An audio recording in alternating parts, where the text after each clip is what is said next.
Hi, and welcome to Growing Up Guide Pup. We have a little different episode for you this week. We recently found out our friend Seth has passed away, and in this episode we like to tell you more about him and what he has meant to us. So a few months back we actually had a conversation with Seth about hiking Mount Tamalpais. This is something he wanted to do with us, and he also wanted to make an episode of it. His exact quote was, "Take a hike, like maybe at Mount Tam, with some other raisers and working teams like Team S1E48. So that's exactly what we did. We first met Seth at Guide Dog Fun Day. He was one of our fans and we had been communicating back and forth via YouTube and Facebook. When we met up at Fun Day, we had a nice long conversation and really hit it off, and we seemed to really enjoy Seth's company. And Matt and him started talking and thought it would be fun to do a shoot with both Seth and Bamboo and Ricky and me. So the day we decided to go shoot at Pier 39, we announced on our Facebook fan page that we were going. And Seth was really quick to respond saying, says Bamboo, let's crash the shoot. Before that day, Matt and I had not spent very much time with working guide teams. So it was a real eye-opener for us what they are all about. We've always known that guide dogs make a huge difference in people's lives. To experience it firsthand really opened up our eyes and really changed the way we look at what we're doing with our show. My favorite memory has to be when Matt was filming Seth and Bamboo. They were moving so fast, and Matt really had a hard time keeping up with them in the camera.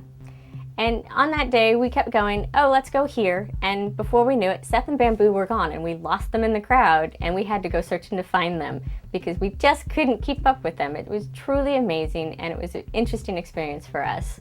Within a few months, Team S1E48 had become one of our biggest fans. They were with us when Grown Up Guide Pup premiered at the New Media Film Festival in San Francisco.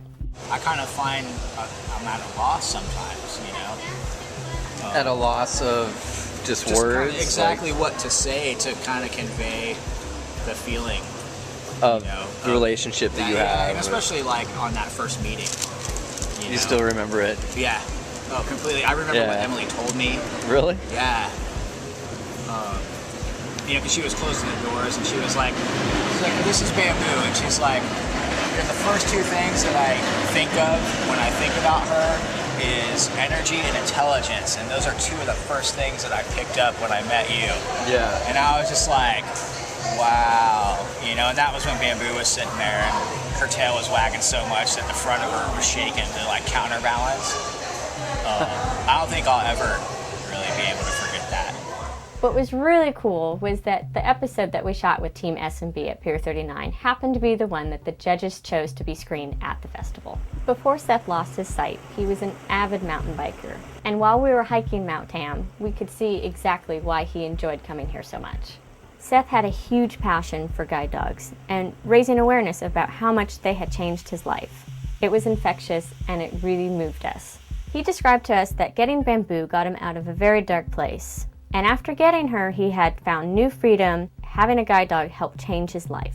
He seemed to have found his calling with Bamboo, that he wanted to help anybody who had a disability and could have a service dog, and supported them in all of their efforts. He helped to found an alumni group of guide dog users called the Foggy Doggies in San Francisco. He was also a docent at Guide Dogs for the Blind and led tours and gave out all kinds of information about what guide dogs do for people and what they meant to him. He was a wealth of knowledge and an encyclopedia all about guide dogs. Seth had found his calling. After getting Bamboo, it was very obvious that his new life mission was to bring awareness to what guide dogs do and to be a great model. Seth was happy in being able to turn something negative in his life into something very positive. And when people ask us the question, how can you give these dogs up? After knowing a person like Seth, the question is, how can you not? Our friendship with Seth started off with him being fans of us and our show. Well, after spending some time with him over these last few months, we have become some of Seth's biggest fans. And we are very committed to continuing the series in his honor and continuing to raise awareness and bring more support to guide dogs and guide dog users.